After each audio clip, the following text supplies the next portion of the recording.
we talk about a constitution, there are different ways of defining it, but one very general definition that applies in many cases is that it is a set of rules determining how a political system operates. It creates institutions, it determines the way in which those different institutions interact with each other, it sets out what are the fundamental principles of the system, and it determines the relationship between those political institutions and the people on whose behalf they govern. When we think about a constitution specifically in the UK case, however, a different way of defining it can also emerge. In the UK, we have what is known as an unwritten or uncodified constitution. To understand what this means, it's useful thinking about the way in which constitutions function in many democracies around the world. In most major world democracies, India, Australia, Germany, France, United States, just to name a few, there is a document or group of documents known as the Constitution, or it is expressly called the Constitution. It doesn't mean that everything that possibly concerns the constitutions of those countries is in that document, and there are different ways of interpreting those documents, but it means there is a specific text which is clearly labelled the Constitution. And that text often has a special legal status. It means that courts play a part in upholding it, in making sure it isn't being broken. It also means that there's normally some kind of amendment procedure. If someone wants to change the text of the Constitution, change the way in which that Constitution works, they have to go through some kind of special requirement, such as perhaps approval for a referendum or a supermajority vote in a legislature. So, for example, it may require 2/3 of elected representatives in that country to support the change. So that's what a written constitution or a codified constitution tends to be.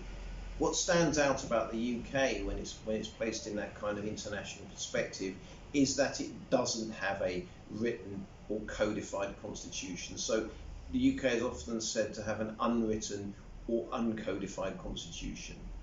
That's not to say that none of the UK constitution is written down. Lots of it is written down. Some of it's written in Acts of Parliament, some of it's written in various codes with less clear legal status. Some of it appears in legal decisions. So bits of it are written down, but they're not all written down in one place. They're scattered across various different sources. So there's not a single clear document or documents called the Constitution setting out some of those aspects of a constitution, like what are the institutions, what are their powers, how do they operate together, what's their relationship with the people, what are the rights of the people. That's not all written down or pulled together into one place, and therefore there's not a single document with a special legal status, and there's not a clear constitutional amendment procedure. That's a difference between the UK constitution and many other constitutions worldwide. Often, to show how unusual that arrangement is, often when we talk about which countries don't have written or codified constitutions, apart from the UK, the other two countries that tend to get mentioned are New Zealand and Israel. Most of the other major world democracies seem to have a codified or written constitution.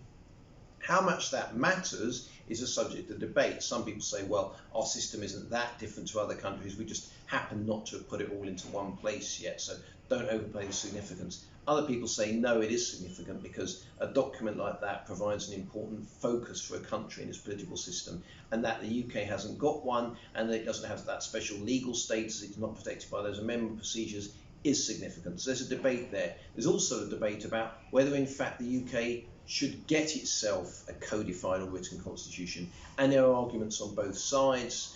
For instance, those who agree with having an unwritten or uncodified constitution, who think that's a good thing, say that the flexibility it provides is valuable, that actually the UK has functioned perfectly well without one, and getting one would be more trouble, would cause more arguments than it's worth. They also argue that a good thing about having an unwritten or uncodified constitution is it gives power to elected politicians, and not to unelected judges. That's the kind of arguments that people who support the unwritten or uncodified constitution advance.